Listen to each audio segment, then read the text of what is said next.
녹화 시작했어요. 오늘 잘 보내셨어요? 전 오늘 뭐 했냐면, 오늘의 업적은 제가 이제 그동안 그 뮤직을 여러 군데에서 하고 있었는데, 예쁜 옷.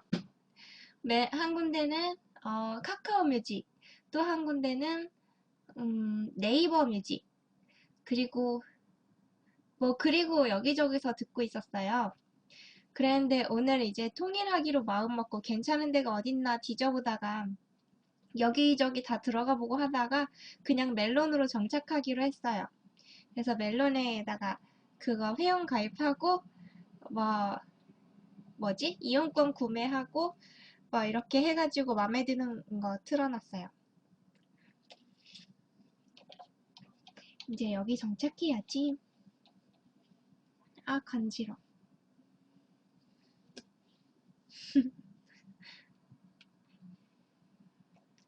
오늘의 시작. 오늘 고사성어로 한번 시작해 볼까요?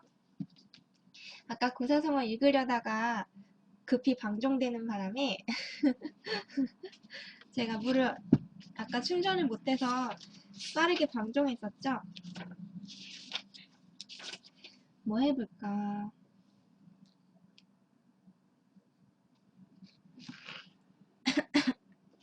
이거 뭐지?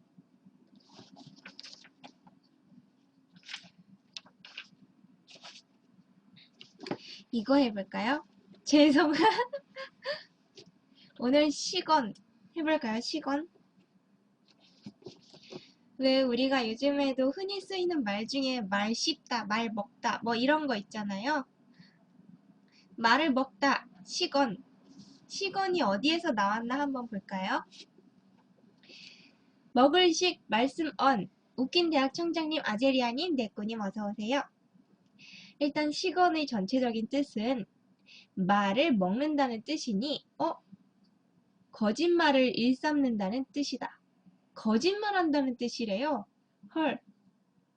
이 시건이라는 말의 스토리는 어떻게 되냐면요.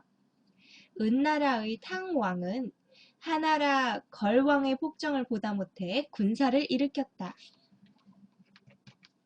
짱리 짱구 짱빠님 어서오세요. 이때 영지였던 박당에서 박당이란 곳이 있나봐요. 백성들에게 다음과 같은 맹세를 했다. 공을 세운 자에게는 큰 상을 내릴 것이니 내 말을 의심하지 마시오. 나는 내가 한 말을 다시 삼키지 않을 것이오. 여기서 말을 다시 삼키지 않는다는 것은 이미 한 말을 바꾸지 않는다는 뜻이다. 아, 여기저기에 많이 나왔던 말이군요. 또 춘추 좌시전을 보면 노나라의 애공이라는 사람이 월나라에서 돌아왔을 때 대부인 개강자와 맹무백이 한자가 너무 많이 나와. 5.5까지 마중을 나가 축하연을 가졌다. 애공은 이 두 신하들이 곽중을 내세워 자신을 자주 비방했던 일을 알고 있었다. 맹무백은 곽중을 보고 이렇게 말했다. 살이 많이 쪘구려. 그러자 애공은 말했다. 그야 말을 많이 먹었으니 살이 찔 수밖에요. 이 말은 이 두 신하가 곽중을 통해 거짓말을 일삼음을 빈정대며 말한 것이었다. 그냥 이게 시건이 뭐에서 처음 생겼다 이거는 모르고 그냥 거짓말을 일삼는다 라는 뜻으로 여기저기 많이 쓰이나 봐요. 시건, 거짓말을 일삼는다.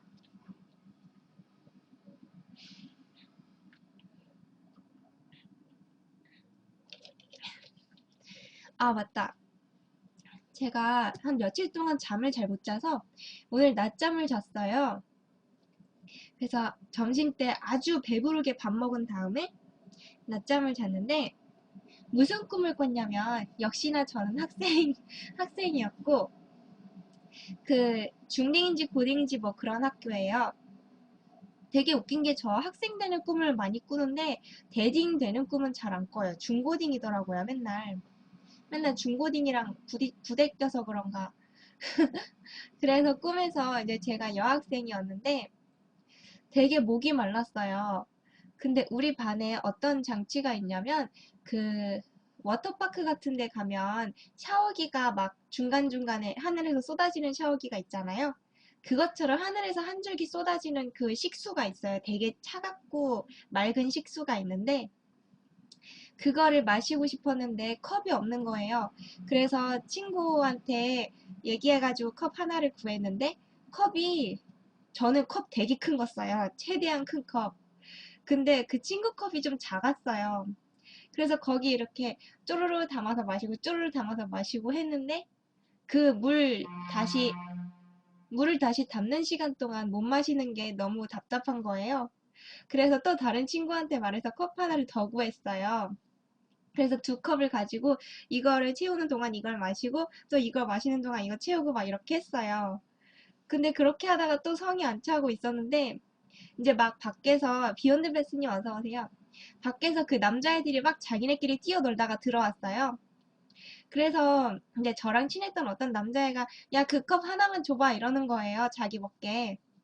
그래서 하나를 줬는데 주고 나니까 제 컵 저 두 개 다 써야 되는데 컵이 없어서 걔가 마시는 동안 그 하늘에서 떨어지는 식수를 이렇게 입대고 계속 꿀꺽꿀꺽 마셨어요. 그래서 계속 꿈에서 물만 마시다가 딱 깼는데 내꼬님의 분신님 어서 오세요. 깨가지고 제가 꿈에서 내내 물만 마셨던 게 생각나서 물 마시는 꿈 이렇게 찾아봤거든요. 그랬더니 물 마시는 꿈 되게 좋은 꿈이래요. 좋은 기회가 생겨서 재물이 많이 들어온다 이런 뜻이라네요. 근데 일어났는데 딱히 목마르지도 않았었어요. 보통 꿈에서 화장실 급해서 깨면은 실제로 화장실 급하고 이렇잖아요.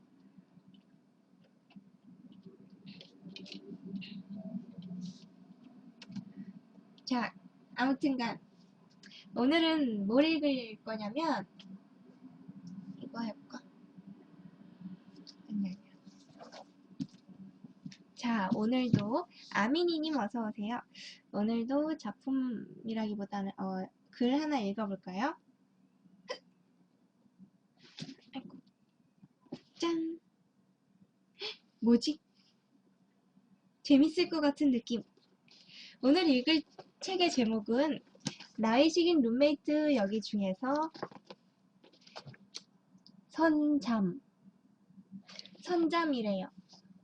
지은이는 전건우 씨, 전건우 씨의 선잠. 이거 역시 스릴러겠죠? 전건우 씨의 선잠을 읽어봅시다. 아유, 지우개 가루. 아이고. 지금 여기 어마어마한 양의 지우개 가루가 산더미가 돼 있어요. 이런 식으로.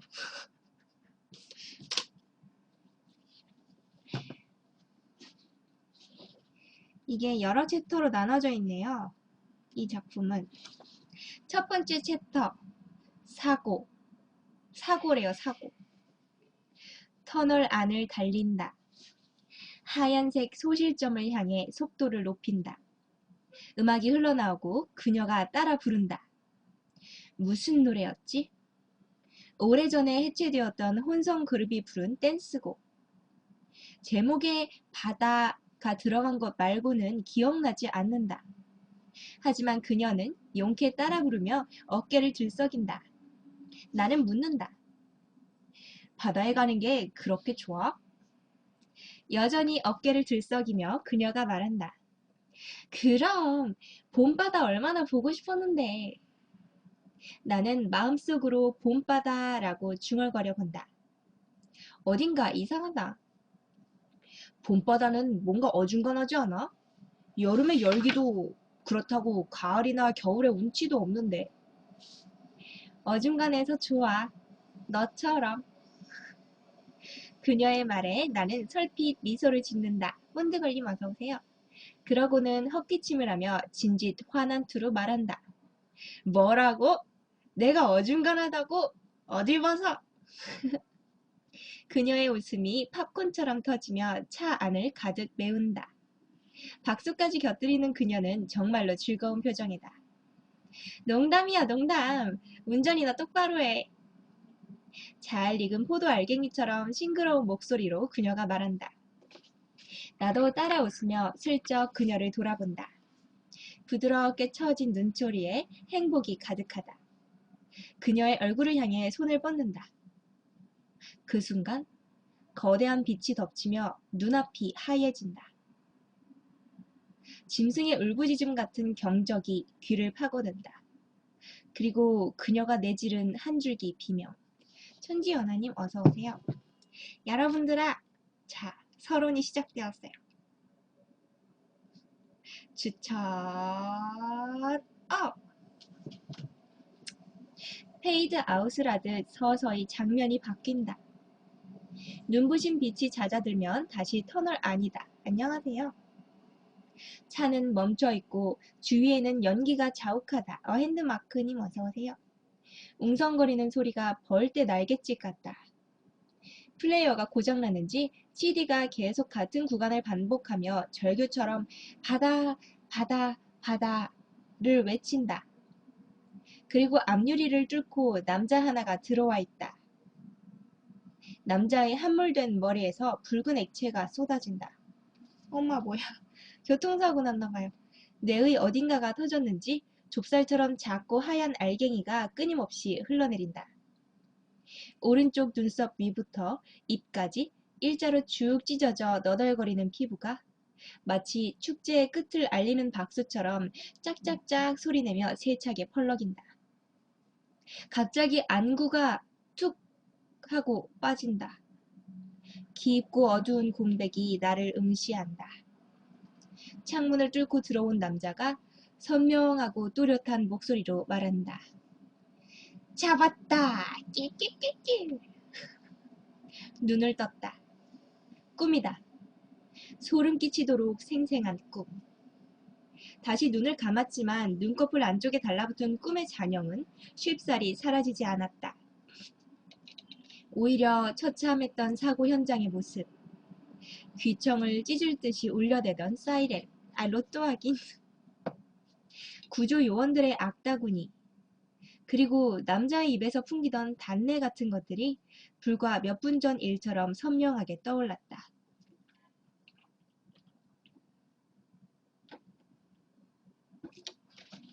로또 근데 토요일 밤에 발표하는 거 아니에요?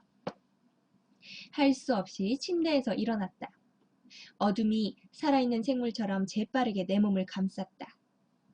소름이 돋은 팔을 쓸어내리며 침대 옆에 놓인 알람 시계를 봤다. 새벽 2시 반. 오늘도 어김없이 잠은 채 10분을 머물지 않고 어둠 속으로 사라져버렸다. 알람 시계의 초록빛 디지털 숫자가 2시 22분으로까지 변하는 순간을 기억하고 있으니 결국 18분도 못 잔 셈이다. 사고 이후로 지금까지 불면의 밤이 계속되고 있다. 잠은 예민한 고양이처럼 살금살금 다가와 이내 폴짝 사라진다. 물이라도 마실 요량으로 주방으로 향했다. 붉은 달빛이 거실 창문으로 들어와 냉장고 앞에서 날름거리고 있었다. 그 모습을 보자 사고 당시 기억이 떠올랐다.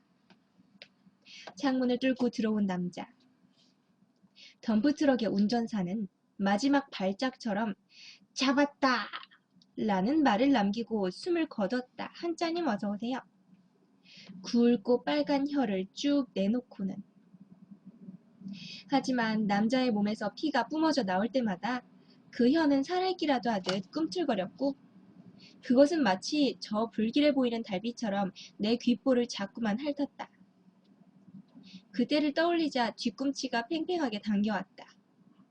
나는 의식적으로 큰 소리를 내며 냉장고 문을 열었다. 얼음을 몇 개 넣고 찬물을 붓는 손이 가볍게 떨렸다. 쩡 하고 얼음 갈라지는 소리가 이상할 정도로 크게 들렸다. 새벽 공기가 서늘했다. 자, 이제 사고를 회상하는 씬이 시작될 거예요. 사고는 순식간에 일어났다. 그리고 모든 것을 앗아갔다. 한 달 전 그날 마지막 가는 길에 길동무라도 만들겠다! 라는 유언을 남긴 덤프트럭 운전사가 고속도로에서 역주행을 하고 있다는 사실을 그녀와 나는 까맣게 몰랐었다. 그 운전사가 바람난 부인과 내연남을 잔인하게 살해한 직후였단 사실도 모르기는 마찬가지였다. 덤프트럭은 미친 짐승처럼 라이트를 깜빡거리며 먹이를 찾아 터널로 진입했다. 조정님 어서 오세요. 그리고 우리 차를 향해 달려들었다. 그 순간 덤프트럭의 헤드라이트가 우리를 핥히었다. 조심하라는 그녀의 외침. 정면으로 달려오는 덤프트럭. 그리고 미친듯이 웃어대던 운전사. 우처럼 했는데 다 날아갔어요? 엄청난 충격이 몸을 흔드는 순간 그 모든 장면이 산산이 부서졌다. 그리고 굉음과 함께 에어백이 터졌다. 덤프트럭에서 튕겨나온 운전사가 앞 유리를 뚫고 들어온 것도 바로 그때였다.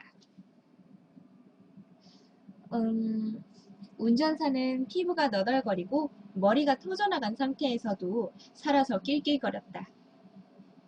나는 에어백과 좌석 사이에 갇혀 꼼짝도 할 수 없었다.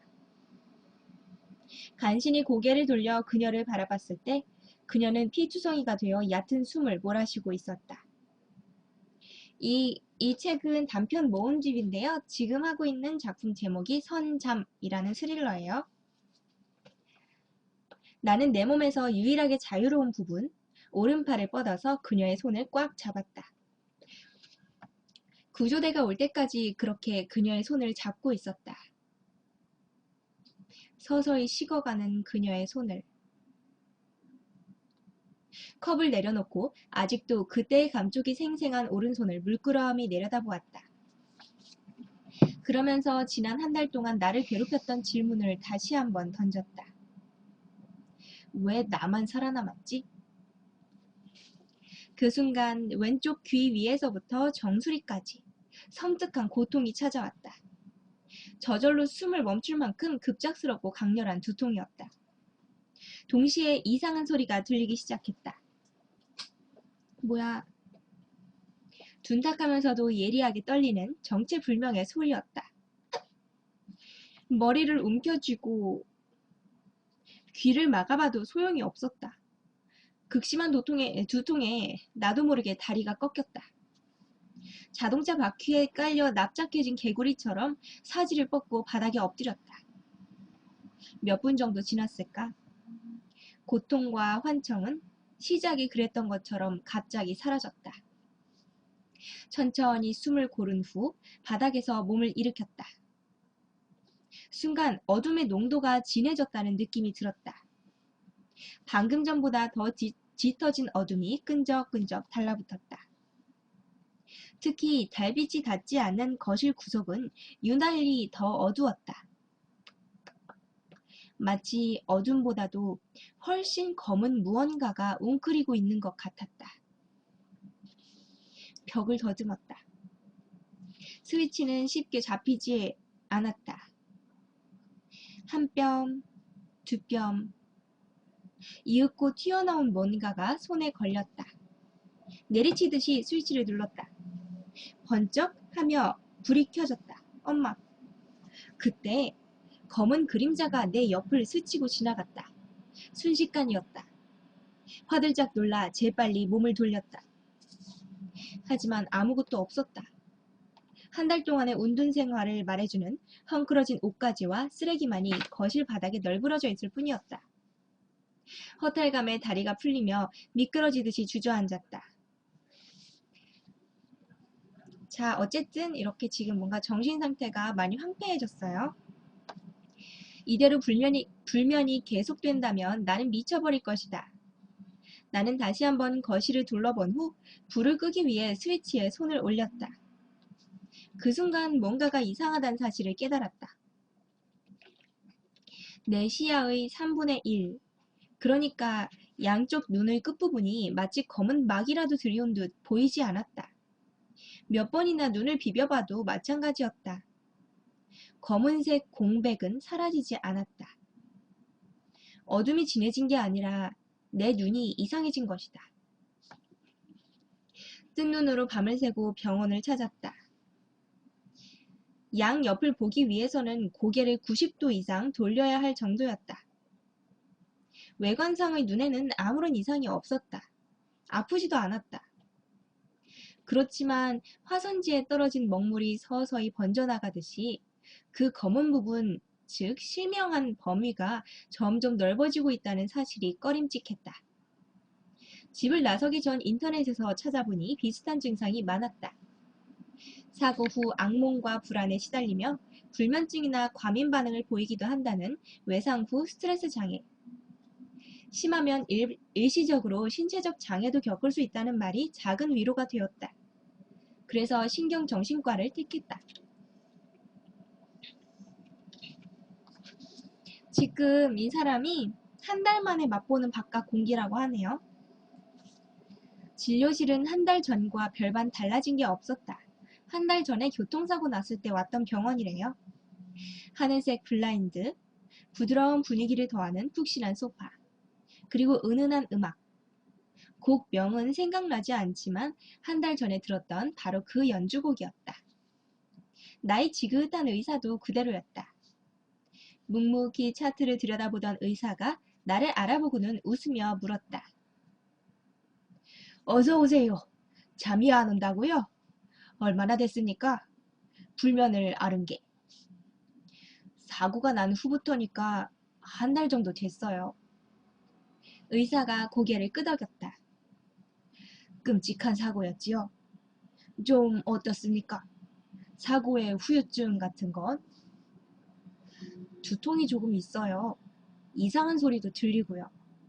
그리고 눈도 침침한 것 같고요. 한 달 전 MRI 검사 때는 아무 문제 없었죠? 네. 그럼 너무 걱정 마세요. 외상 후 스트레스 장애일 겁니다. 불면증도 그래서일 가능성이 높고요. 일단 몇 가지 간단한 검사를 해보죠. 아니면 혹시 다른 이유라도 있나요? 본인이 생각하는 잠 못 자는 이유. 그게... 네, 말씀하세요.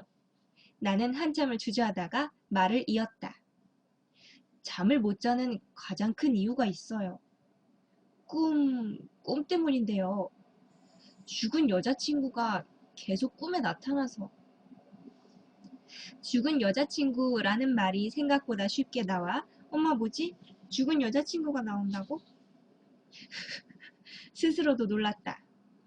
한 달 전 나는 죽은 여자친구의 영정 앞에서 미친 듯이 울부짖다 정신을 잃었다. 그리고 깨어보니 바로 이곳 신경정신과 진료실이었다. 내 말이 끝나자 의사는 작은 한숨을 쉬며 혀를 찼다. 그리고는 말했다. 저런, 최근에 여자친구가 돌아가셨나 보군요. 사고도 당하고 여자친구도 잃고 나쁜 일이 겹쳤네요. 네? 순간 내 귀를 의심했다. 무슨 말을 하는 거지? 의사는 마치 내가 당한 교통사고와 여자친구의 죽음이 별개의 사건인 것처럼 얘기하고 있었다. 나를 잊었거나 아니면 뭔가 착각을 하고 있는 것 같았다. 하지만 한 달 전에 진료한 환자, 그것도 뉴스에 대서특필됐던 사고의 생존자를 잊는다는 건 쉽사리 이해할 수 없는 일이었다.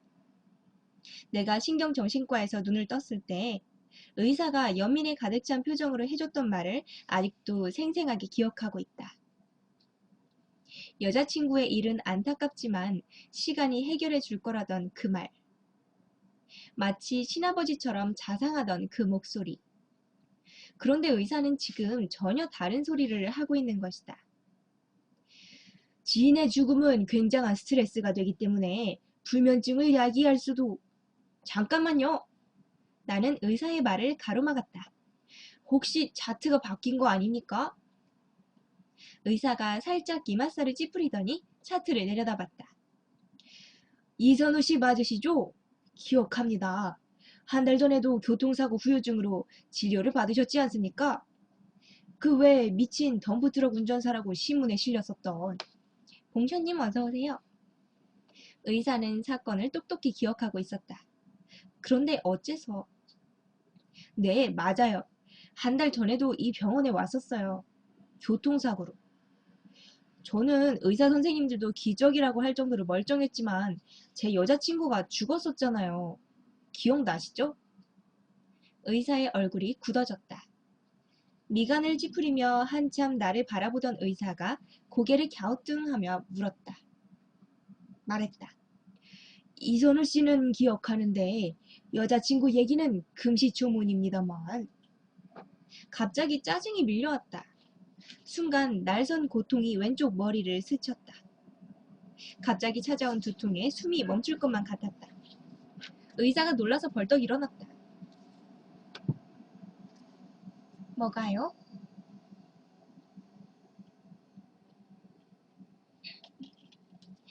괜찮으세요? 뭉텅 낙지발이 잘려나가듯 정신이 아득했다. 하지만 예리한 두통도 속에서 끓어오르는 화를 잘라내지는 못했다. 제가 여자친구 장례식장에서 기절해서 이곳으로 왔잖아요. 그때 의사 선생님이 과도한 스트레스다 뭐다 했고요. 의사는 적잖이 당황한 표정이었다. 앞뒤로 빠르게 차트를 넘기더니 한 곳을 펴서 내 눈앞에 내밀었다.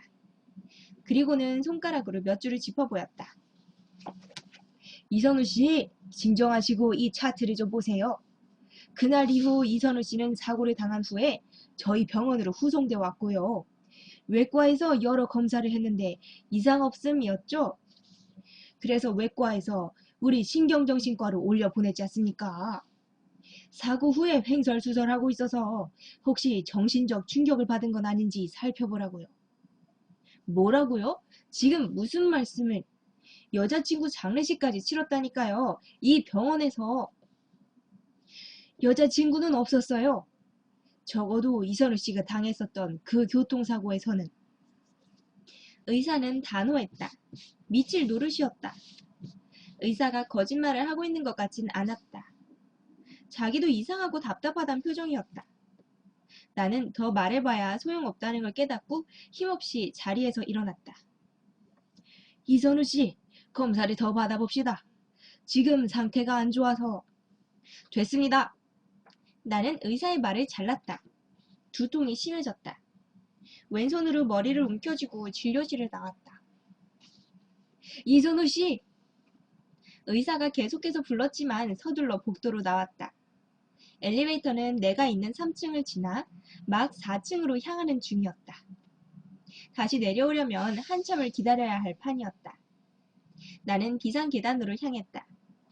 두통 때문에 걸음 옮기기는 힘들었지만 우두커니 기다리면 안 된다는 생각, 1분이라도 빨리 병원을 빠져나가야 된다는 생각이 머릿속을 스쳤다. 나 꿍꾹도이님 어서오세요. 천지연하님 청양고추의 충격이 컸나봐요. 아무리 생각해도 석연하지가 않았다. 어떻게 된 일인지 영문을 알 수가 없었다. 벽을 짚으며 비틀비틀 내려가는 동안 여러 가지 가능성을 떠올렸지만 어느 것 하나 들어맞지가 않았다. 뭐지? 그때 뒤쪽에서 따가운 시선이 느껴졌다. 재빨리 고개를 돌렸다. 누군가가 4층 층계참에서 내려다보고 있다가 휙 사라지는 게 보였다. 나는 급히 달려 올라갔다. 하지만 아무도 없었다. 정적만이 감돌 뿐이었다. 안녕하세요. 몸을 돌려서 내려가려는 찰나 그 정적이 깨졌다. 환청. 간밤에 나를 찾아왔던 그 환청이 다시 찾아온 것이다. 정체를 알 수 없는 소리가 귀를 꿰뚫고 머리를 울렸다. 뜨뜨뜨뜨뜨. 그리고 나는 분명히 들었다. 그 정체불명 소리 뒤에 희미하게 이어지는 흐느낌을. 자, 이제 챕터 1이 다 끝났어요. 챕터 2, 상실. 챕터 2는 상실이래요. 공원이다. 어딘가에서 불꽃놀이가 펼쳐지는지 펑 하는 소리가 들릴 때마다 밤하늘이 반짝인다. 그녀는 불꽃을 보며 연신 웃는다. 보는 것만으로도 행복해지는 웃음이다. 또다시 펑. 그녀가 지금 막 하트 모양의 불꽃이 피어난 밤하늘을 가리킨다. 그녀의 손가락에 끼워진 반지. 바로 몇 분 전 내가 선물했던 것이다. 결혼해달라고 하는 말과 함께. 네, 저녁 잘 먹었어요. 그녀는 웃는다. 모든 여자 중에서 최고로 예쁜 웃음이라고 나는 생각한다. 그녀의 웃음은 인간이 지을 수 있는 가장 아름다운 웃음이다. 응? 응. 그녀의 웃음을 볼 수 있다면 평생이라도 광대로 살아가리라 마음먹는다. 조용히 그녀의 어깨 위에 손을 올린다. 뭐지? 풍선처럼 가슴이 부푼다. 팔에 힘을 주어 그녀를 조금 끌어당긴다. 그녀의 입술을 향해 서서히 얼굴을 가져간다. 그때 펑 하는 소리와 함께 엄청난 섬광이 덮친다. 눈이 부셔 아무것도 보이지 않는다. 그리고 어느새 섬광은 사라지고 사방이 암흑에 휩싸인다. 어떤 기척도 느낄 수 없다. 앞뒤를 분간하기도 힘들다. 일순 머리가 어지럽다. 사방이 빙그르 돈다. 깜깜한 어둠 속에서 나는 의지할 것을 찾아 손을 뻗는다. 팔을 휘두르다가 옆에 있는 그녀를 끌어안는다. 억슈르님 어서오세요. 나는 서서히 어둠에 적응하며 희미하게 사물이 보이기 시작한다. 그녀를 돌아본다. 어둠 속에서 두려움에 떨고 있을 그녀를 본다. 하지만 그녀는 더 이상 그녀가 아니었다. 시체. 코가 떨어져 나가고 광대뼈가 함몰되고 얼굴의 3분의 1이나 잘려나간 시체. 악취가 코를 찌른다. 두려움에 꼼짝도 할 수 없다. 그녀가 천천히 입을 연다. 몇 마디 하지만 알아들을 수가 없다. 나는 온몸을 떨며 그녀에게로 귀를 가져간다. 그녀의 차가운 입김이 느껴진다. 갈라지는 목소리로 그녀가 말한다. 내가 죽었어야 하는데. 비명을 지르며 잠에서 깼다. 컴퓨터 앞이었다.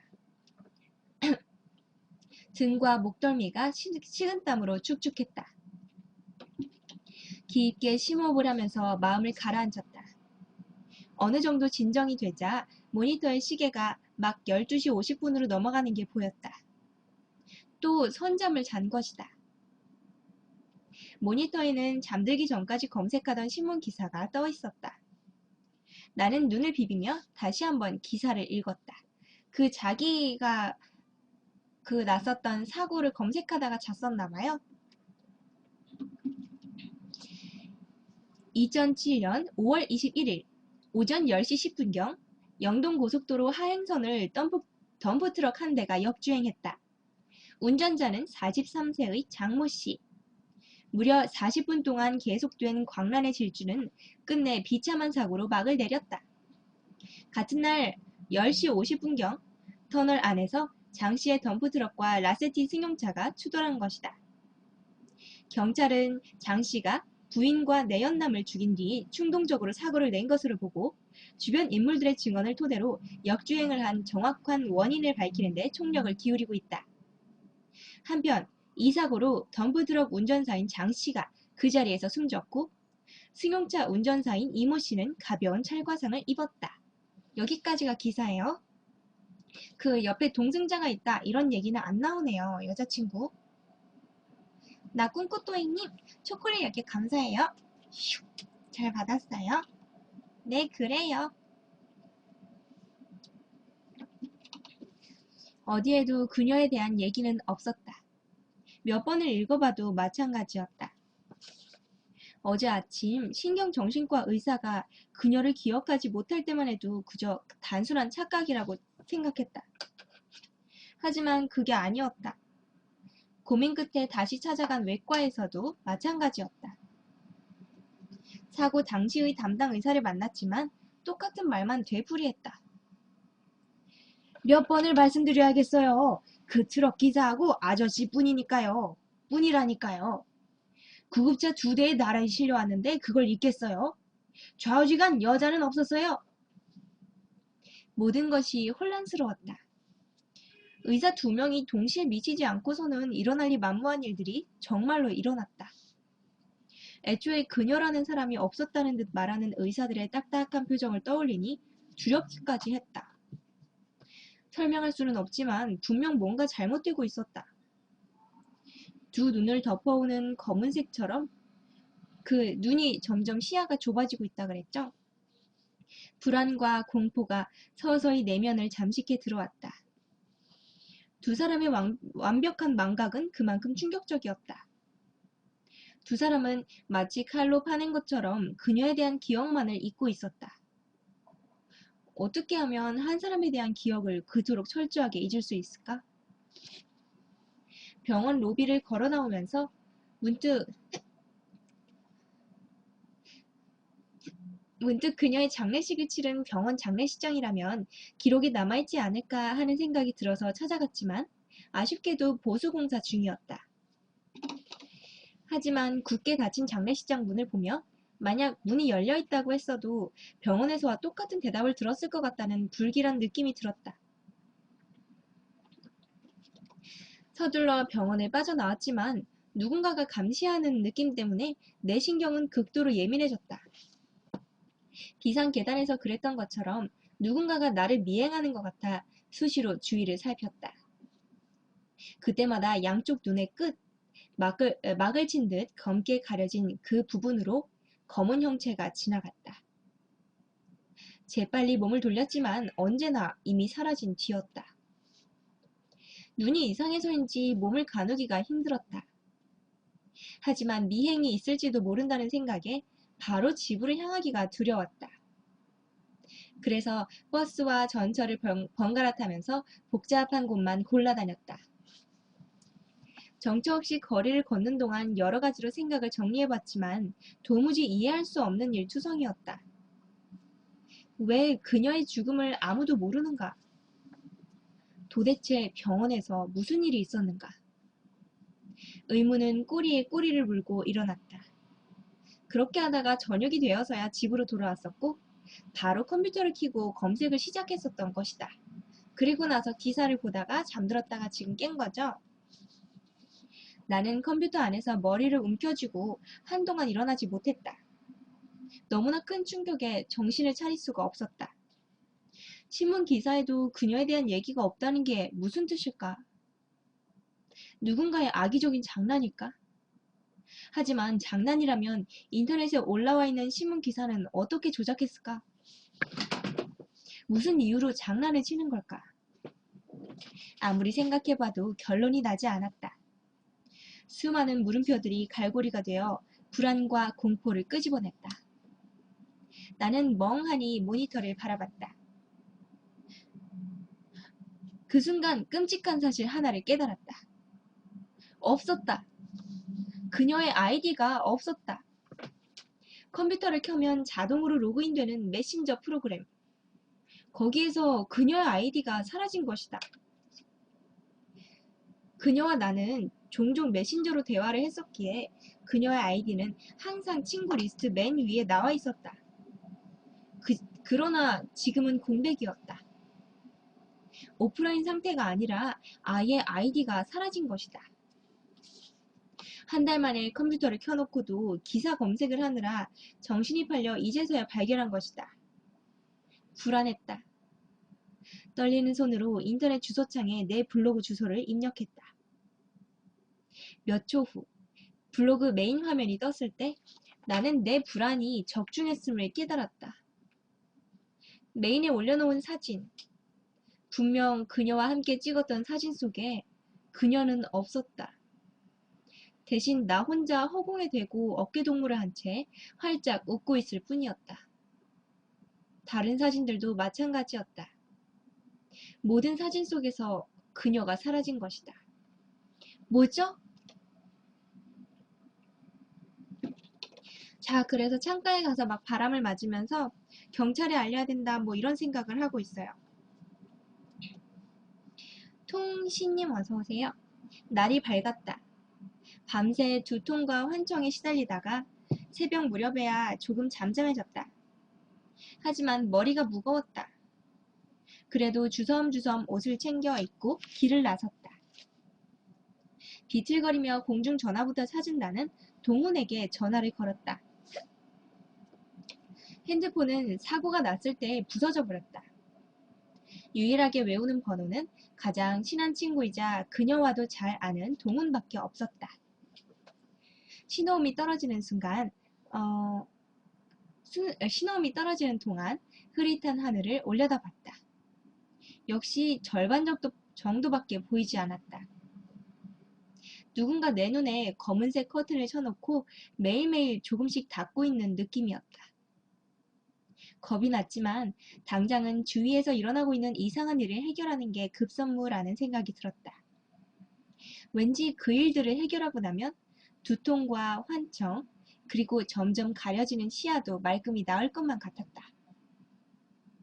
동우는 한참 만에야 전화를 받았다.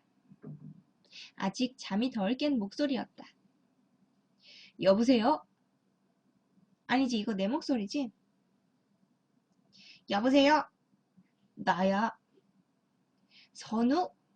야, 임마, 어떻게 된 거야? 그동안 연락도 없고 말이야. 사고 났을 때 핸드폰이 고장나 버렸어. 한 달 동안 집에만 틀어막혀 있었어. 근데 몸은 괜찮아? 후유증은 없어? 괜찮은 것 같은데. 그건 둘째치고 너 내 여자친구 알지? 여자친구? 알지. 다행이었다. 갑자기 모든 것이 환해진 느낌이었다. 역시 뭔가 착오가 있었던 것이다. 나는 들뜬 목소리로 동문에게 물었다. 정말 아는 거지? 안다니까 그러네. 근데 여자친구 누구? 미선이? 현진이? 갑자기 옛날 여자친구들 얘기는 왜 꺼내? 뭐? 너 무슨 소리를 하는 거야? 나영이 몰라, 나영이?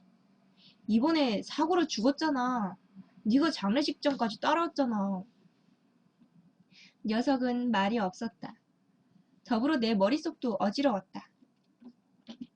동우는 그녀와 나에게 가족과 같았다. 부모는커녕 일가 친척도 없던 천의 고아인 그녀.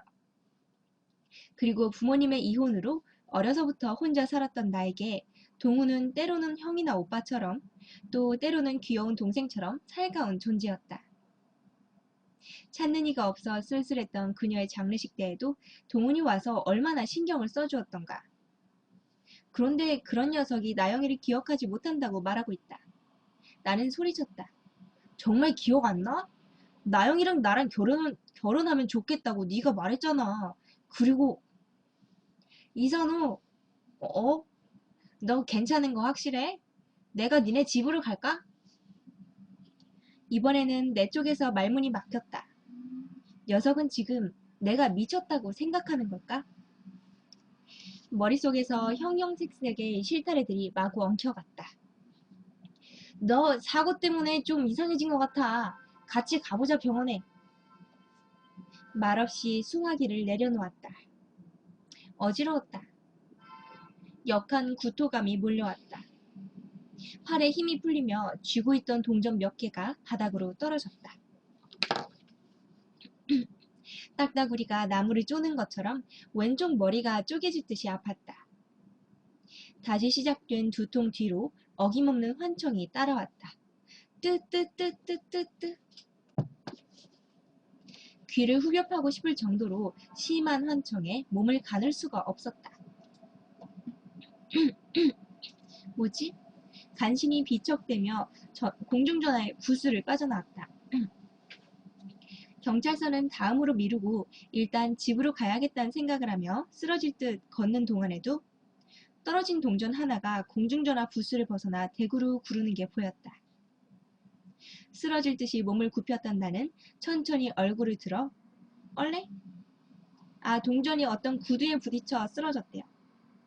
구두의 주인, 그 남자를 올려다보았다. 그러나 남자는 몸을 돌려 도망치듯 사라져버렸다. 바로 그 남자였다. 레갈라 클락나님 어서오세요. 지금껏 나를 감시하고 있던 그 남자. 쫓아가고 싶었지만 몸을 가눌 수가 없었다.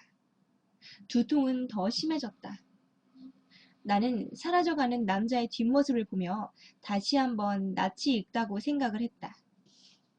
순간 눈앞의 검은 공백이 조금 더 짙어졌다. 여기까지 이 챕터가 끝났어요.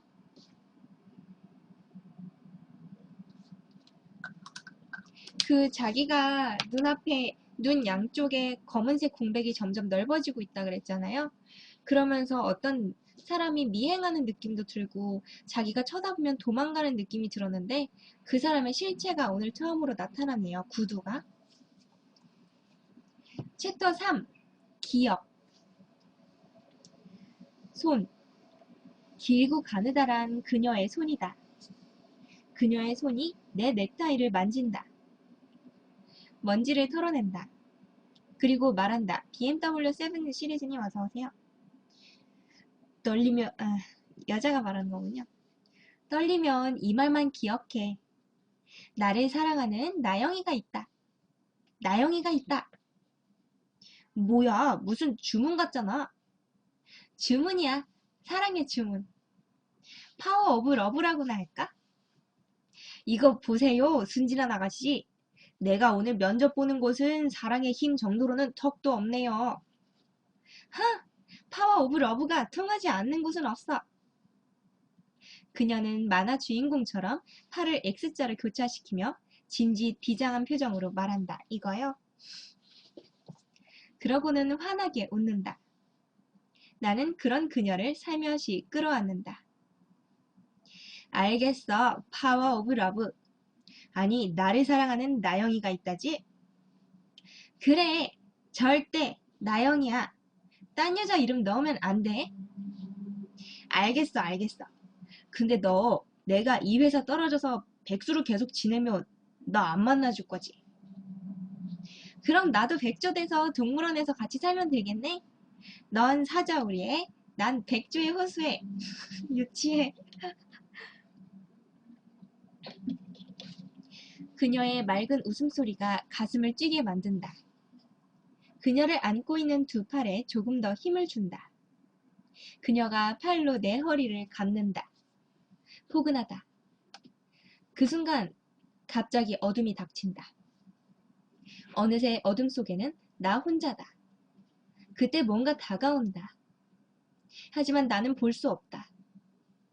그것이 버적버적 다가온다. 조여온다.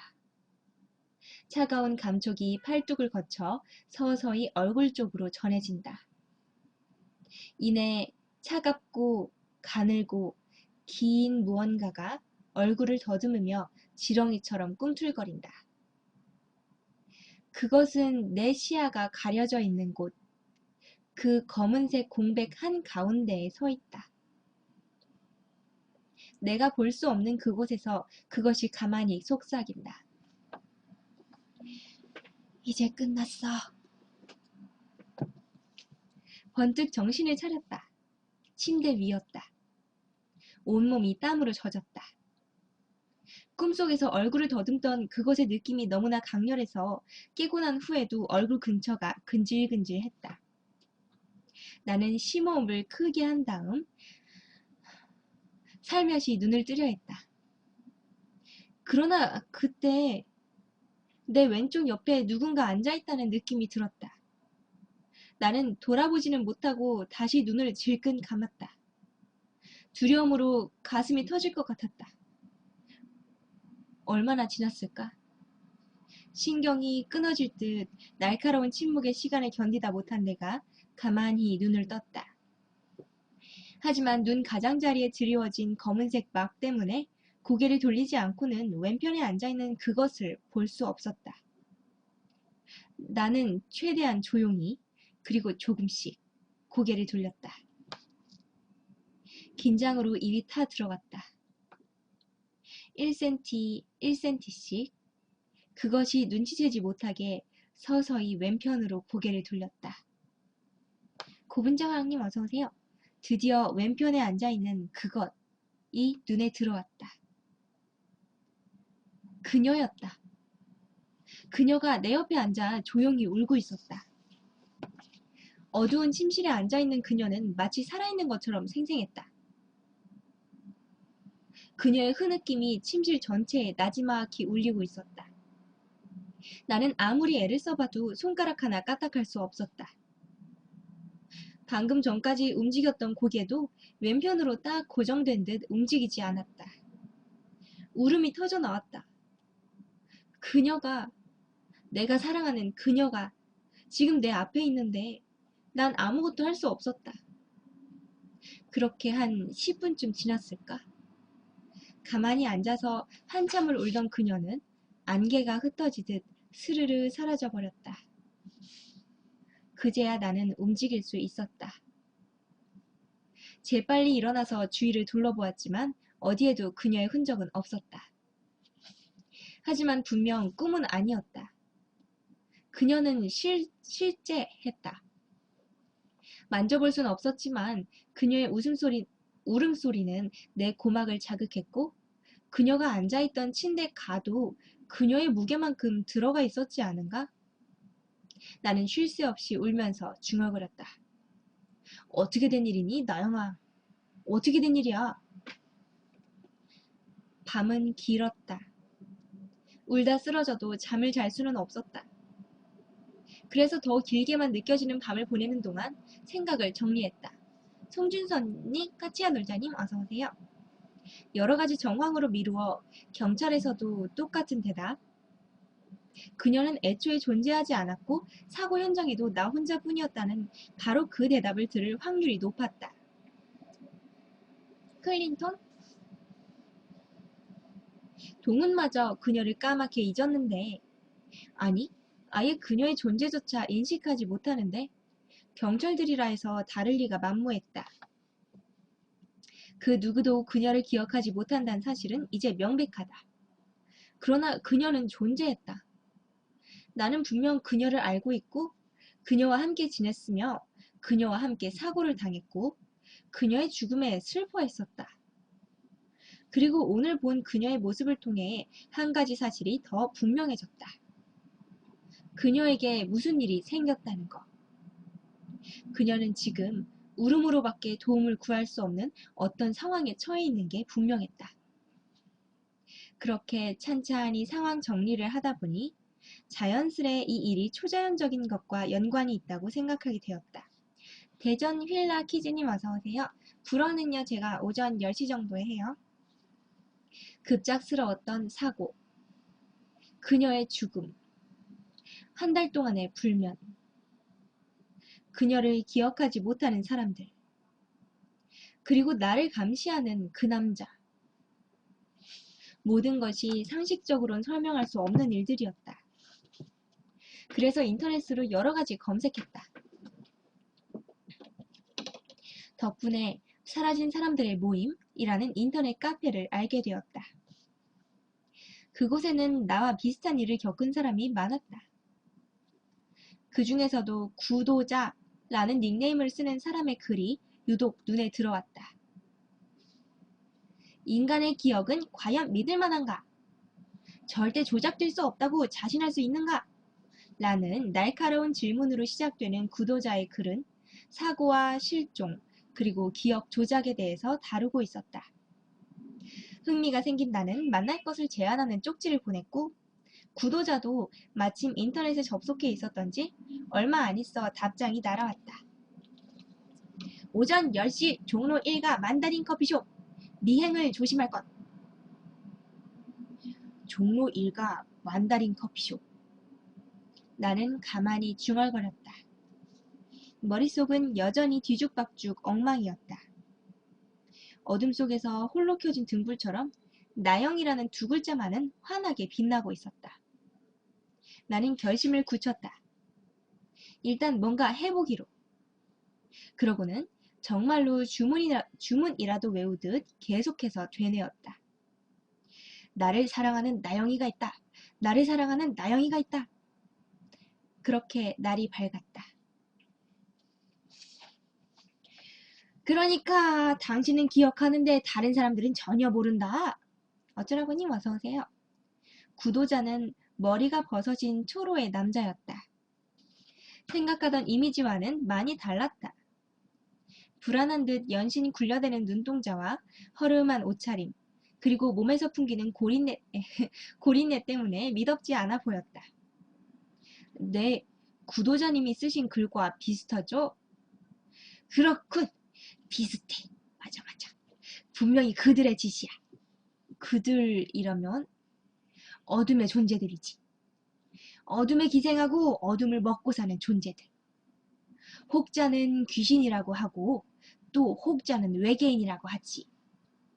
정확한 이름은 알 수 없어. 하지만 그들은 우리 인간들을 끊임없이 납치하지. 실망스러웠다. 나는 이번 사건에 논리적인 모순이 가득하다는 결론을 내렸다. 만약 내가 정말로 미친 거라면 그토록 광범위하고 체계적인 상상을 할 수 있었을까? 대답은 아니요이다. 물론 나 이외의 모든 사람이 동시에 기억을 잃었거나 미쳤을 가능성도 배제할 수 없지만 상대적으로 희박하다. 그렇다면 한 가지 남은 가능성은 모종의 음모가 있었을지 모른다는 가설이다. 영화나 만화에서나 나올 법한 황당한 설정이지만 간밤에 나영이의 유체인지 영혼인지 모를 무언가가 나타난 점과 더불어 누군가가 나를 감시하고 있다는 느낌까지 음모에 대한 혐의를 지울 수 없었다. 음모라면 과연 누가? 왜? 아무리 생각해봤지만 해답을 찾지 못했고 그 해답을 구도자로부터 얻을 수 있지 않을까 내심 기대를 했지만 막상 귀신이니 외계인이니 하는 소리를 들으니 맥이 풀렸다.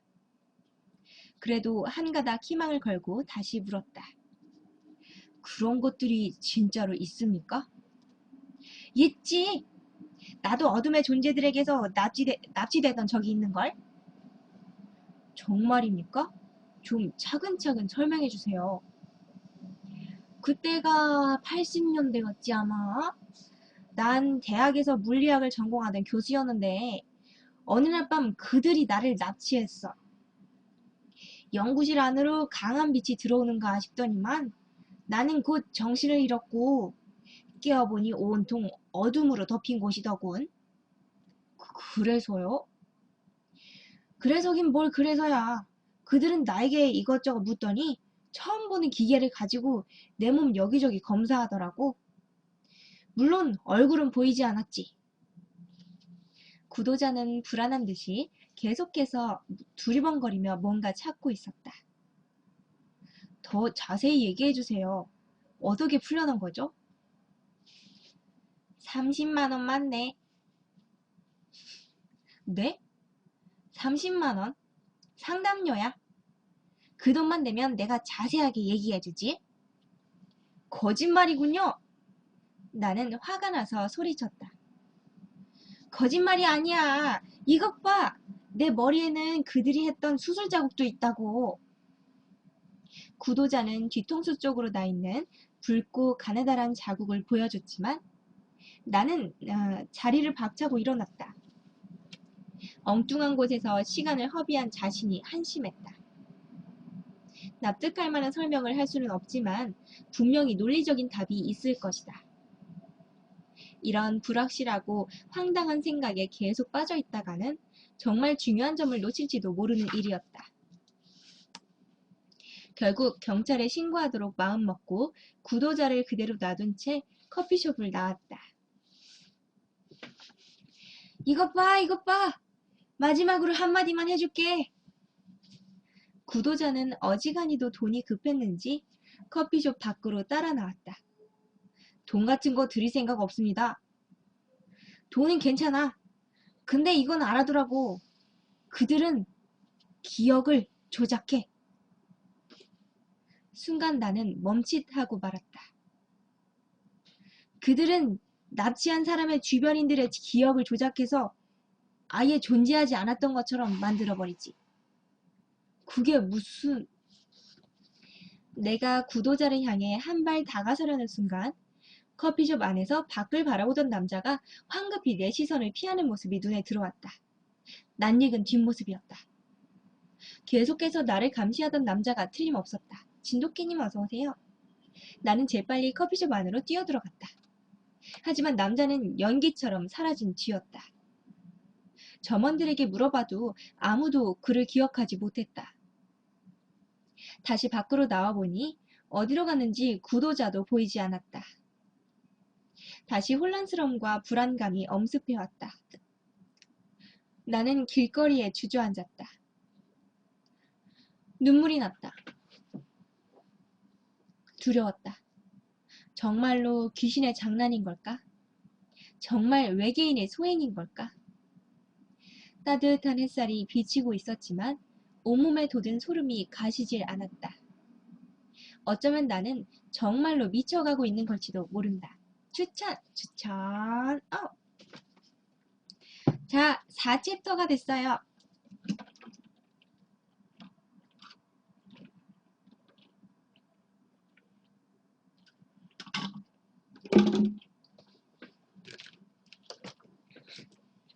챕터 4의 제목은 진실이네요. 진실.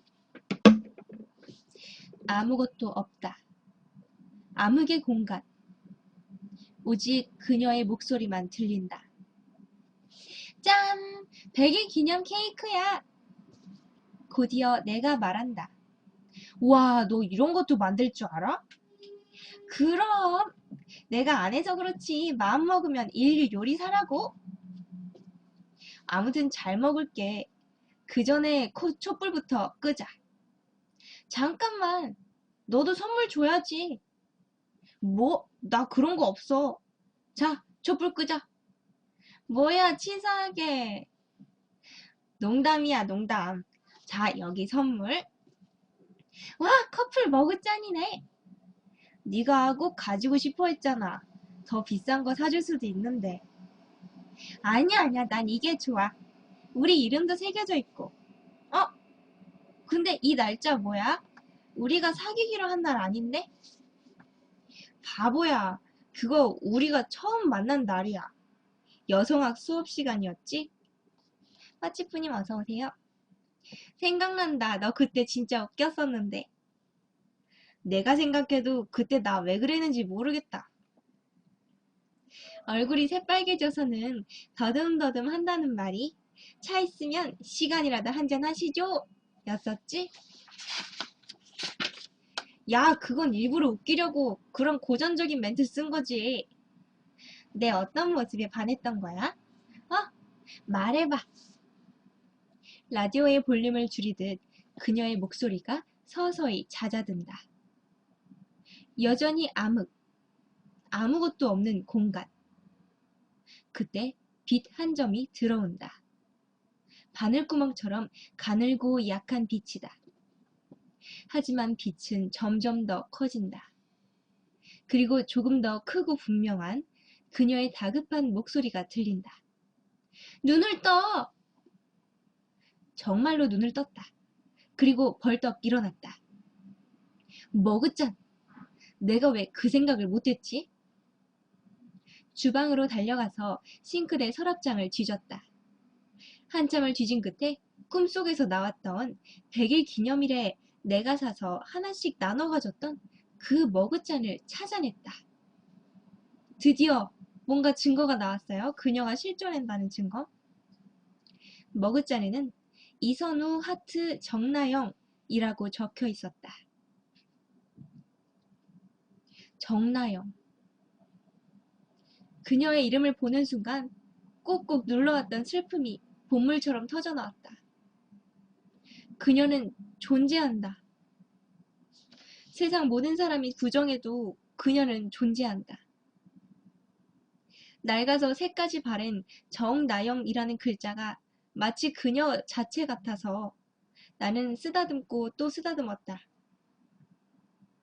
그런 와중에도 점점 눈이 보이지 않았다. 모든 사물이 어둡게만 보였다. 카메라의 조리개가 닫히듯 내 눈이 서서히 닫혀가고 있는 것만 같았다.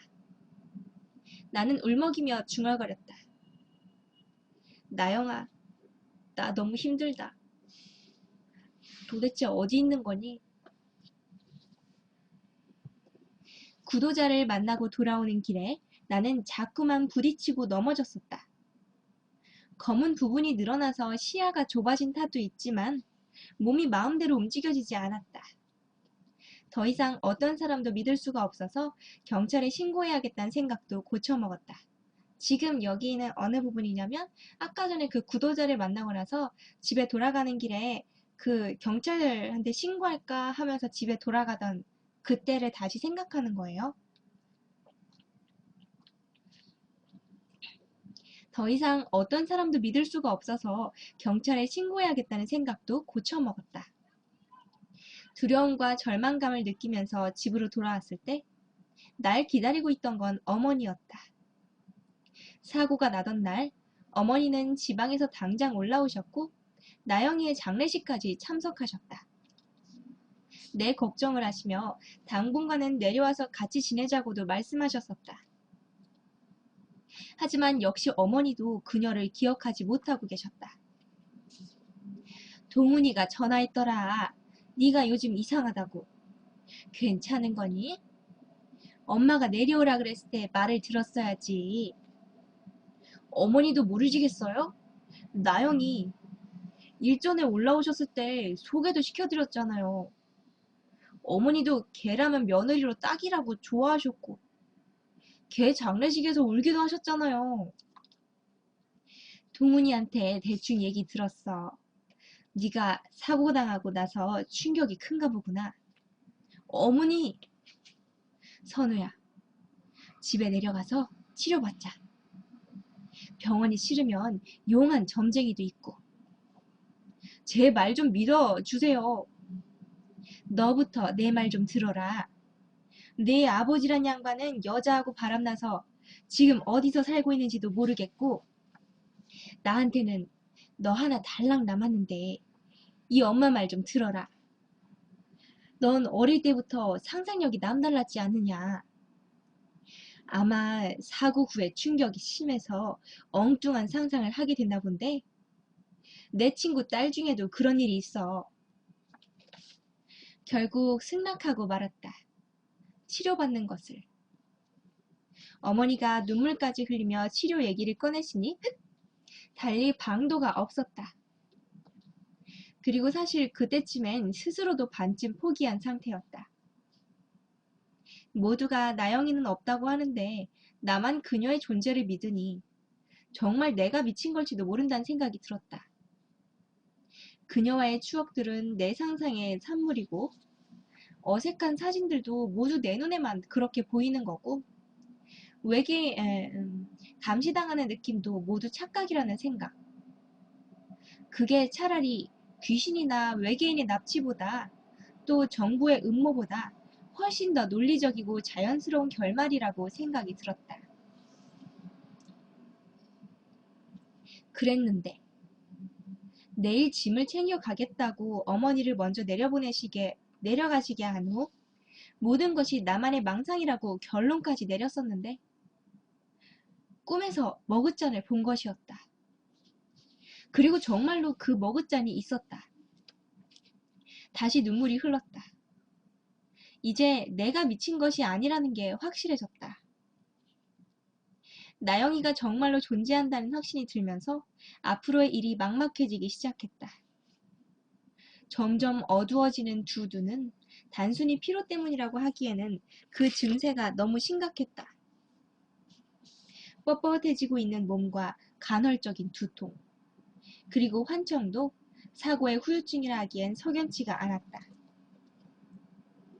무엇보다도 이대로 계속해서 잠을 자지 못한다면 나영이를 찾기도 전에 정말로 미쳐버릴 것만 같았다. 마음을 다잡았다. 정신을 차리고 조금만 버티자. 처음부터 다시 시작하자. 다시 사람들을 만나고 다시 조사하고 다시 입증해낼 것이다. 나는 머그잔을 품에 안았다. 그리고 해결해야 할 문제들의 무게를 느끼며 힘겹게 몸을 일으켰다. 바로 그때였다. 누군가 어둠 속에 서 있었다.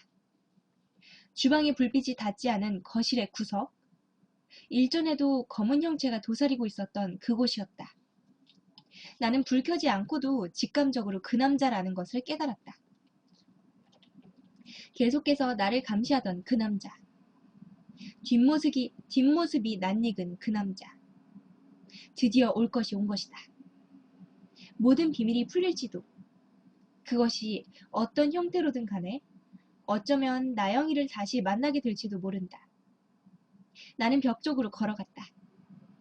남자가 내 움직임을 따라 고개를 돌리는 게 희미하게 보였다. 가볍게 심호흡을 한 후 불을 켰다. 환한 불빛 아래 남자의 정체가 드러났다. 바로 나였다.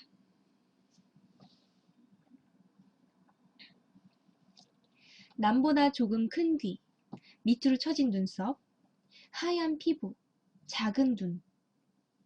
내가 거울을 보면 늘 서 있던 그 모습 그대로 내가 나를 보면서 서 있었다. 남자가 말했다.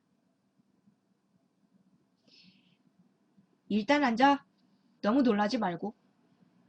목소리까지 똑같았다. 제일 먼저 든 생각은 정말로 내가 미친 건가?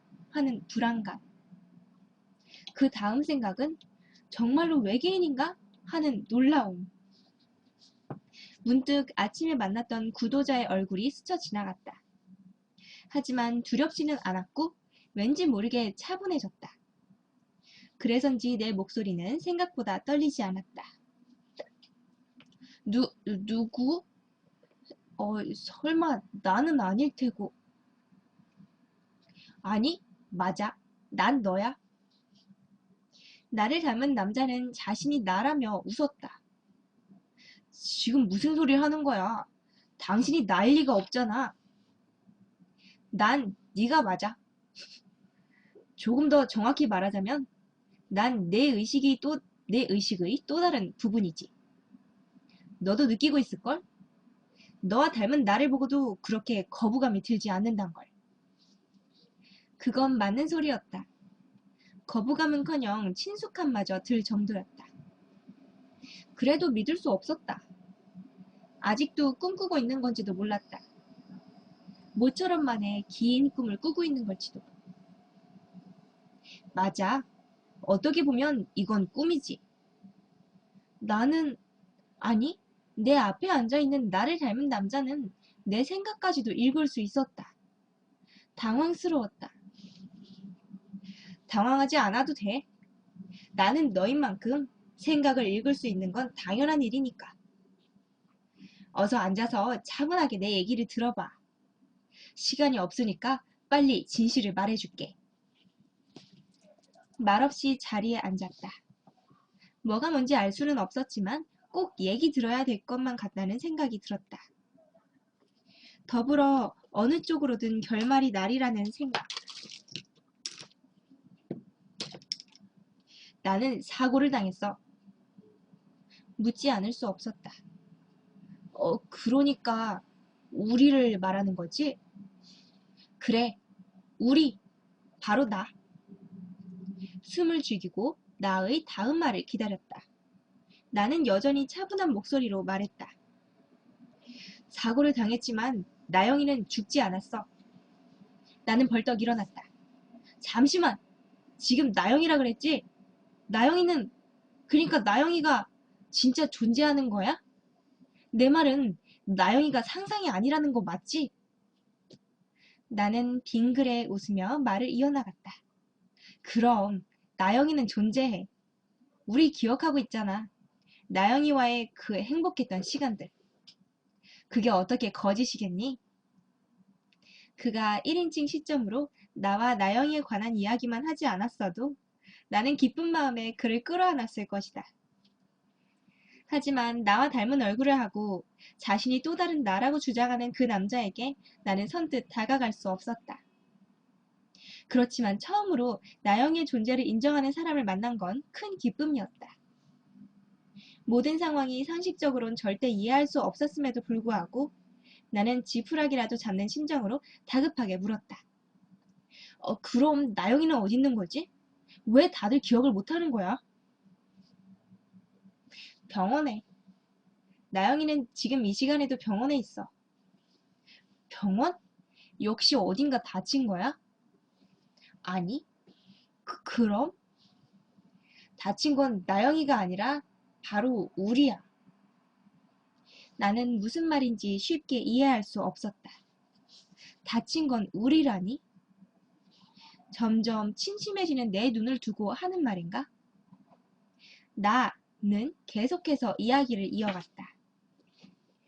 우리는 나영이와 함께 봄바다를 보러 가는 길에 사고를 당했어.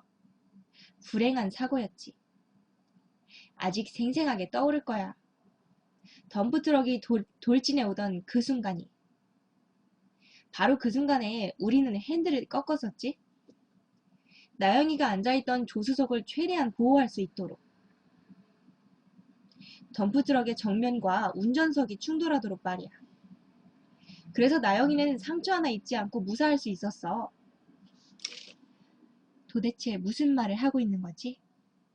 왜 전혀 다른 이야기를 하고 있는 거지?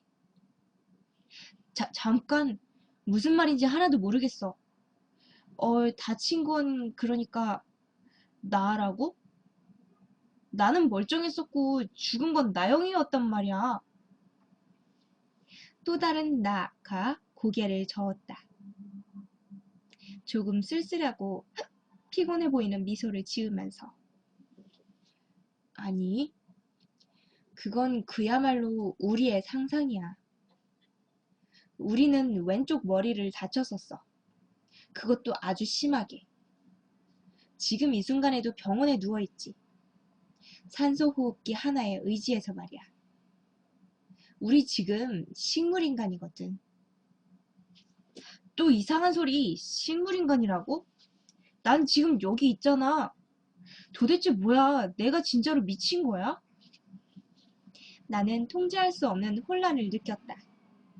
또 다른 나의 말은 도무지 믿을 수 없었지만 이상하게도 자꾸만 그 말이 진실이라고 느낌이 들었다. 그래서 더 혼란스러웠다. 여기는 바로 우리의 의식 속이야. 나의 생각 속이지. 뭐? 우리는 지금 나의 생각 속에 있는 거야. 그래서... 그래. 그래서 꿈이라고도 볼 수가 있다고 말한 거야. 자세히 말해줄게. 우리는 식물인간이 됐고 아직 뇌가 다 죽지 않았기 때문에 끊임없이 생각을 만들고 있는 거야. 현실과는 다른 생각들. 즉, 이거는 현실이 아니야. 현실은 우리는 식물인간이고 곧 죽게 돼. 벌써 느끼고 있지? 몸이 말을 듣지 않는다는 거. 너에게 들렸던 환청은 실은 병원의 생명유지 장치 소리야. 규칙적으로 기계음을 쏟아내고 있지. 하지만 곧 멈출 거야. 난 우리가 새로운 생각을 만들어내고 난 후부터 쭉 지켜봤었어. 언젠가 내가 개입할 때를 기다리면서. 그리고 지금이 바로 그때야. 우리가 죽기 전에 진실을 말해주고 싶었어. 거짓말하지 마! 나는 큰 소리로 외쳤다. 거짓말이 아니야. 정 못 믿겠다면 내가 물을게. 나영이에 대한 꿈을 제일 처음으로 꾼 거 언제지? 뭐? 꿈 말이야. 몇 번이나 꿨던 그 꿈 언제부터 꾸기 시작했냐고. 그거야 한 달 전부터. 나는 더듬거리며 대답했다. 이상하게도 확신이 들지 않았다. 바로 몇 시간, 아니 몇 분 전까지만 해도 철석같이 믿고 있던 사실이 너무 큰 신발을 신었을 때처럼 불편하게 느껴지기 시작했다. 확실해? 한 달 전이라는 그 말. 그렇다면 지난 한 달 동안 뭐 먹고 살았어? 집에 틀어박혀서 뭐 하면서 지냈지? 선명하게 기억할 수 있어? 한 달 전, 일주일 전, 그리고 바로 어제 일을 선명하게 기억할 수 있어? 나 오빠야님 어서오세요. 또 다른 나의 말을 듣는 순간 나는 멍해질 수밖에 없었다. 정말로 기억나지 않았다. 지난 한 달 동안 내가 뭘 하면서 지냈는지, 그리고 바로 어제 뭘 했는지가 지우개로 밀어버린 듯 새하얗게 날아가 버렸다. 어제는 구도자를 만나서... 아니, 아니야. 그건 어제의 기억이 아니야. 바로 지금 만들어낸 기억이지. 자, 이걸 봐. 또 다른 나는 그렇게 말하며 커튼을 열어 젖혔다. 나는 커튼 틈으로 보이는 창문을 향해 멍하니 고개를 돌렸다. 그곳에는 창밖으로 보이던 도시의 화려한 야경 대신 도화지처럼 하얀 빈 공간뿐이었다. 자, 잘 봐. 우리가 만들어내지 않으면 길거리도 지나다니는 차들도 그리고 건물도 없는 텅 빈 공간일 뿐이야. 믿을 수 없어. 나는 중얼거렸다. 초점 잃은 눈으로 순백의 공간을 바라보면서 그렇게 말해도 서서히 진실이라고 깨닫고 있잖아. 그래, 이게 진실이야. 진실. 그렇다. 나는 진실인 걸 알 수 있었다. 마음속 깊은 곳에서부터 내가 듣고 보는 이 현실이 진실이라는 느낌이 아프도록 강하게 전해졌다. 그래도 확인하고 싶었다. 그럼 모두 내가 만들어낸 생각들, 그니까 상상들이란 말이야?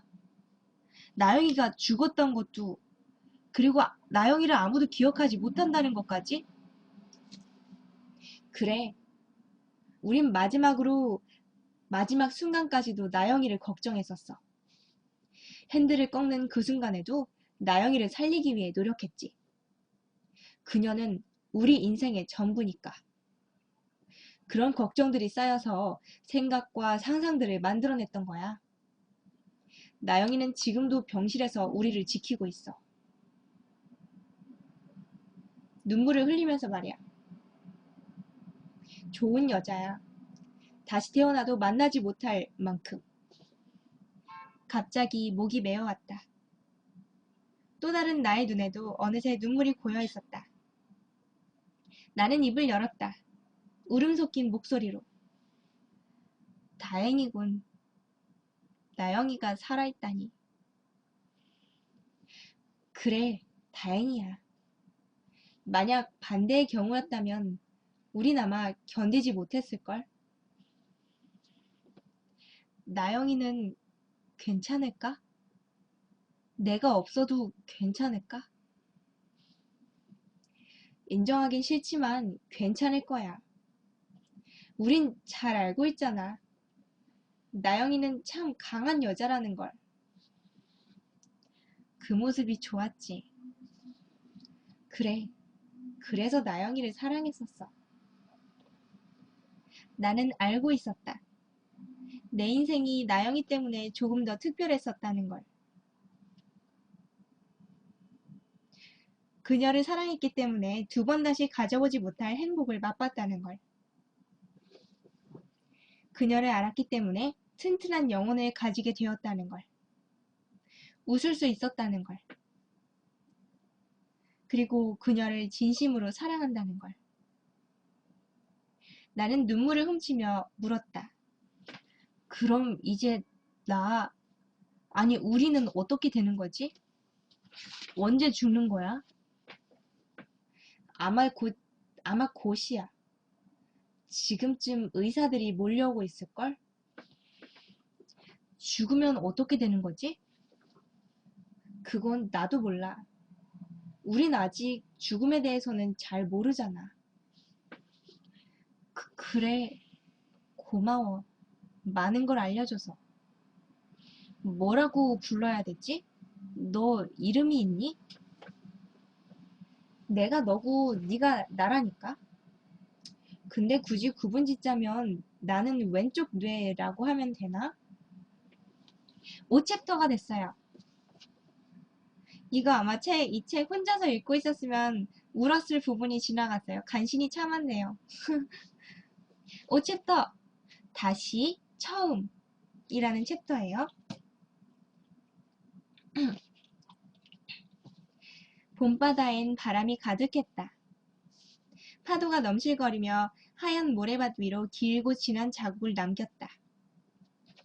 갈매기 몇 마리들이 한가롭게 하늘을 날고 있었다. 내 왼쪽 뇌와 작별을 하고 침실 문을 열었을 때 그곳은 이미 봄바다로 변해 있었다. 내가 상상했던 그 모습 그대로의 봄바다. 눈은 점점 보이지 않게 돼 시야가 극도로 좁아졌고 몸은 잘 움직여지지 않았지만 나는 봄바다를 향해 걸어갔다.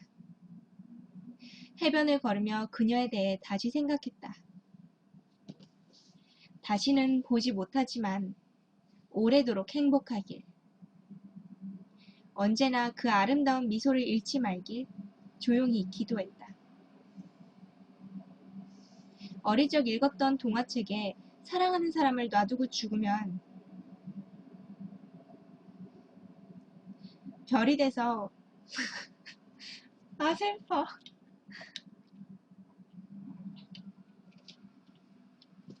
별이 돼서 그 사람을 비춘다는 내용이 있었다. 그 말이 사실이었으면 좋겠다는 생각을 하며 나는 봄 햇살이 따뜻하게 달궈놓은 모래밭 위에 누웠다. 나는 나구나님 어서 오세요.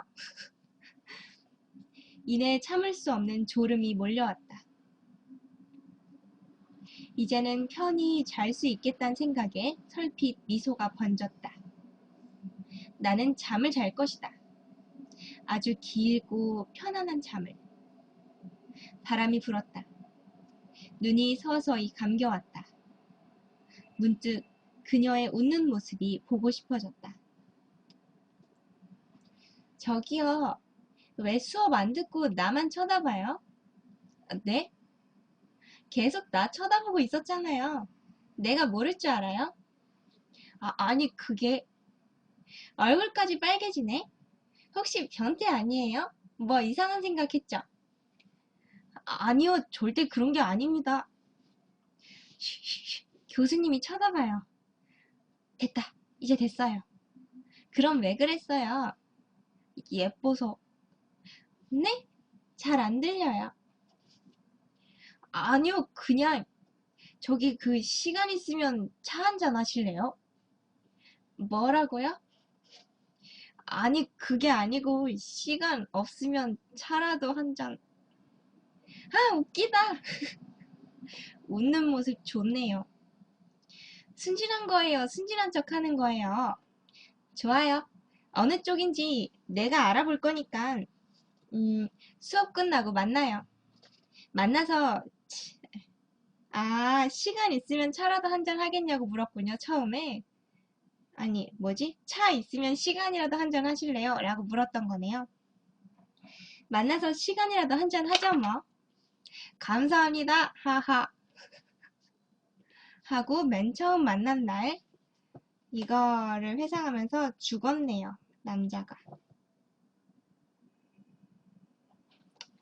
오늘 읽은 거는 나의 식인 룸메이트에 나오는 진건우 씨의 선잠이라는 글이었어요. 저는 아주 급박한 스릴러를 원했는데 이렇게 슬픈 걸 보게 되다니.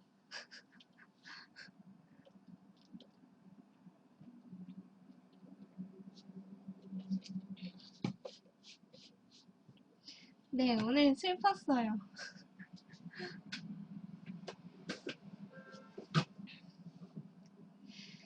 자, 어쨌든간 좋은 글 잘 읽었습니다.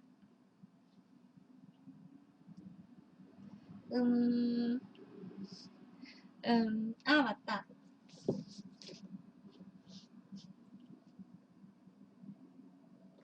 웃기는 짬뽕어 달인. 짬뽕어라네요. 이 책 한번 빌려봤는데 이 책 뭐냐면 우리나라에서 아주 많이 쓰이는 말들 중에 뭐 이제 그 어원이라든지 뭐 제대로 된 뉘앙스라든지 그런 거 알려주는 책인데요. 이 중에서 뭐 하나 해볼까요? 뭘로 읽어볼까요? 딱 보아니 내 스타일이구만. 스티커 감사해요 내꺼님. 슉.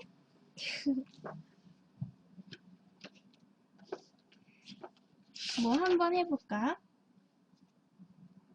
아르바이트 해볼까? 아르바이트 152쪽. 쪽이 어딨지?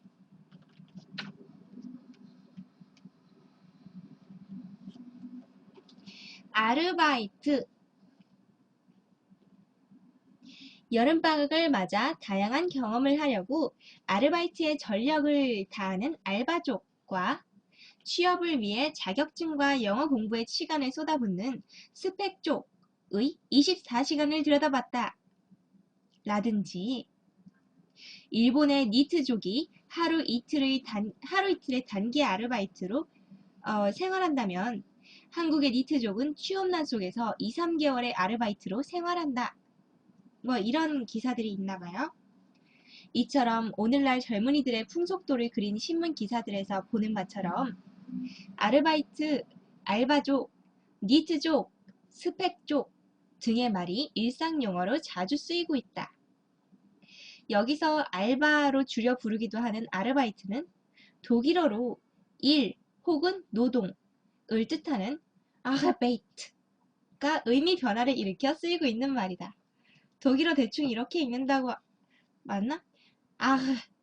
아르바이트군요. 아르바이트. 뭐 이렇게 대충 읽을 거예요. 우리식 아르바이트를 영어로 하면 part-time job이다. 1970년대까지만 해도 아르바이트란 가난한 고학생들이 사환, 신문 배달, 가정교사 따위 일을 하는 걸 가리키는 말이었다. 그럼 어째서 알바란 말의 의미가 이렇게 바뀌었을까? 2차 세계대전 당시 연합국에 대적한 이른바 추축국의 일원으로 독일과 가까이 지낸 일본에 독일어가 유행하기도 했었는데 그러면서 가령 에너지를 에네르기라고 부르곤 하는 일들이 벌어졌다. 추천 학생 아르바이트라는 용어도 패전 후에 일본 경제가 어려웠던 시기에 유행하기 시작해 일반화한 것이다. 빈곤 때문에 퇴학이나 휴학을 하는 학생이 늘어나자 알바의 필요성을 호소하는 소리가 높아졌고 이에 부응해서 대학교 당국과 정부에서도 적극적으로 알바 알선에 나선 예가 많았던 것이다. 아르바이트에서 파생된 말로 프리터라는 것도 있는데 프리터, 프리터는 자유라는 free와 근로자, 아르바이터를 합성한 신조어로 평생 정규직을 갖지 않고 살아가는 part-timer를 뜻한다. 고정 직장을 갖지 않고 비정규직인 아르바이트 등으로 일정 기간 꾸준히 돈을 벌어 모으고 나면 그 돈으로 여가나 문화생활에 쓰거나 평소에 하고 싶은 것을 하는 등 인생을 즐기는 데 투자하고 다시 이를 반복하고 하는 층을 일컫는 말이다. 일본에서 만든 말이지만 서양에서는 젊은이들 사이에서 비교적 흔히 볼 수 있는 생활 양식 중 하나이다. 요즘에는 알바를 생계수단으로 삼고 있는 젊은이들을 가리키는 말로 그 의미가 바뀌고 있다. 우리나라도 되게 많아졌죠. 한편 위의 신문 기사에 등장한 니트족이란 알바로만 생활하는 프리터와도 다르고 일자리가 없어 일을 구하지 못한 실업자와도 구별된다. 일할 의지도 없고 직업훈련이나 고등교육을 받을 뜻도 없으며 어떤 일이든 아예 하지 않으려는 사람을 가리킨다. 그래서 무업자라고 부르기도 한다. 니트란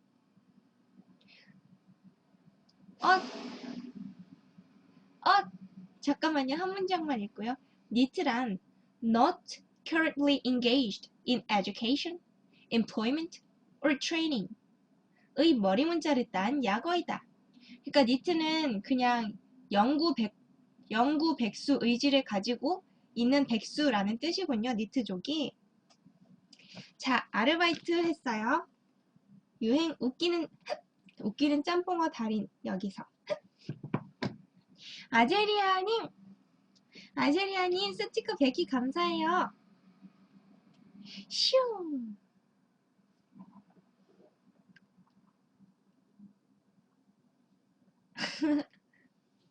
잘 갔나요, 윙크가? 스티커 이거 모아놓으면 또 쓸 때가 있죠? 잘 모았다가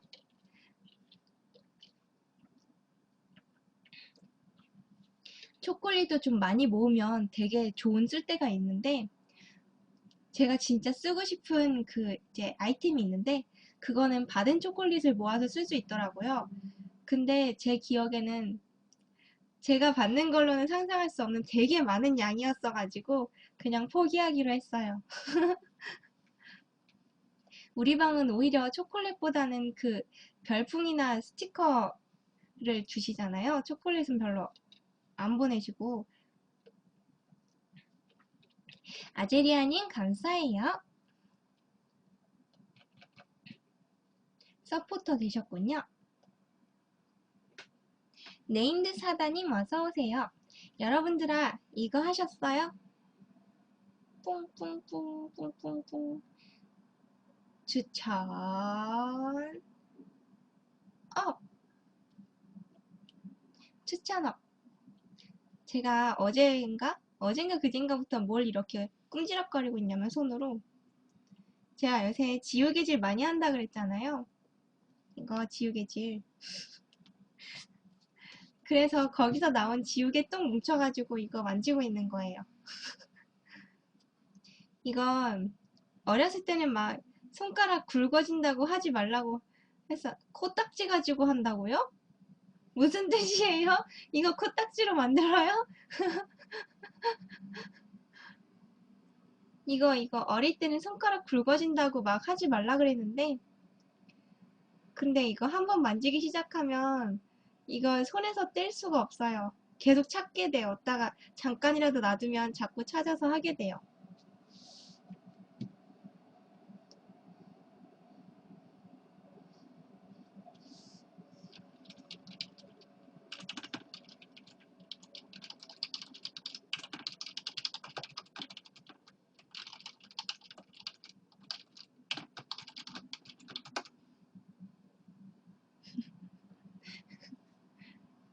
그리고 이거 되게 오랫동안 만지잖아요? 그러고 나면 이거 실처럼 만들 수 있는 거 아세요? 근데 그거는 진짜 많이 만져야 돼요. 아주 오랫동안의 숙련이 필요한 거. 이렇게 쓱 띄어낼 때 그 가루로 아주 얇은 실이 찡 만들어져요. 그래서 책상에다가 그거 찍찍 해가지고 막 실 엄청 많이 만들고 이랬었는데. 뭔지 모르시려나? 융합하는 거. 그리고 또 여기다가 그 왜 사인펜이나 그런 거 가지고 여기 이렇게 넓게 퍼트린 다음에 그 색깔을 막 칠해요. 그 다음에 또 막 접어서 섞은 다음에 또 색깔 막 칠하고 또 섞고 이러면은 얘네가 이렇게 색깔을 가진 애로 바뀌어요 또. 아까 낮에 잠깐 그거 색깔 넣을까 했는데 그러면 또 손이 막 색깔 잔뜩 묻어가지고 그냥 안 했어요.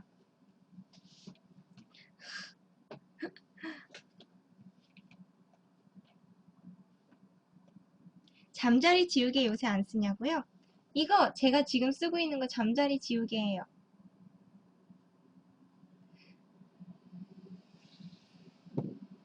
그 지우개도 이제 쓸모가 여러 가지 있는데 제가 평소에 애들 공부시키거나 할 때는 그 플라스틱 지우개라고 해야 되나? 그 좀 딱딱한 재질 그거를 쓰고 왜냐면 그런 재질이 그 코팅지로 된 문제지에는 잘 지워지거든요.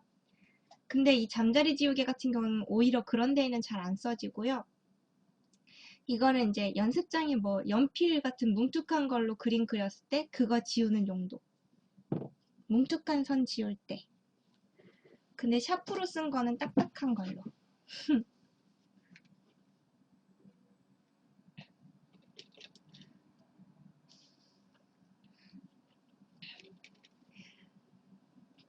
오늘 또 수다거리 없었을까? 맞다. 오늘 그 제 이제 친척 여동생이 있는데 그 아이가 한복을, 한복 치마를 요새 만들어서 팔더라고요. 그래서 이번에 왔을 때 그 치마가 하나에 5만 원이래요. 그랬는데 아빠가 10만 원 줄 테니까 그걸로 저한테 이제 치마 하나 해서 보내라 이랬대요. 그래갖고 그날 뭐 사이즈 재고 뭐 색깔 고르고 했었는데 오늘 그거 치마 왔던 모양이에요. 아직 제가 안 뜯어봤어요. 정신없어가지고. 이따가 그거 한번 뜯어봐야지. 괜찮으면 내일 입고 나타나 보는 걸로. 어차피 입어봤자 뭐 여기 표시도 안 나지만.